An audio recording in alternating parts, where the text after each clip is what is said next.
হলো বাদী আর বিবাদী হলো এই মফজলক। এই দুই ভাইয়ের এই বিবাদ মীমাংসার কল্পে আমরা সামাজিকভাবে বসছিলাম। সামাজিকভাবে বসে আমাদের সর্দার এবং আমি নিজেও একজন সমাজের হইয়া আরও কয়েকজনকে নিয়ে, মুক্তার হুজুরও ছিল। তারপরে একসাথে বসি, থানাতেও বিভিন্ন সময় বসছি, আবার গ্রামেও বসছি। গ্রামে বসার পরেও এরা আমাদেরকে এটারে কোনো দেয় নাই, সঠিক সিদ্ধান্ত দেয় নাই।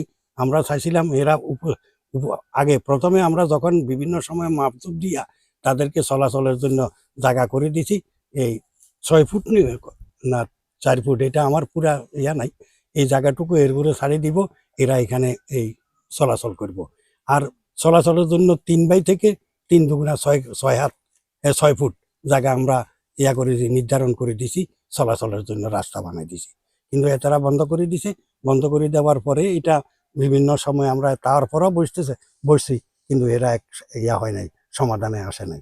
লাস্ট হইলো গতকাল চেয়ারম্যান সাহেবের কাছে আসছে। চেয়ারম্যান সাহেব আমাদেরকে ডাকছে, আমি গেছিলাম। ওইখানে যাই চেয়ারম্যান সাহেব যখন কথাবার্তা বলছে, তার ওয়াইফের সাথে মফজলকের বিবাদীর ওয়াইফের সাথে কথা বলছে। কথা বলাতে চেয়ারম্যানের লগে উনি ভালো কোনো সদাচরণ করে নাই। চেয়ারম্যানও তখন রাগান্বিত হইয়া অনেক কথা বলছে, চেষ্টা করছে বহু করার সমাধানের, কিন্তু সমাধানে আসে নাই। তারে আমরা সামাজিক সবাই একসাথে উঠে চলে আসছি। লাস্ট সিদ্ধান্ত এটা হয়েছে, যেটা এবারে উপস্থিত যা করে, এটা আমাদের আর কোনো কথা নেই।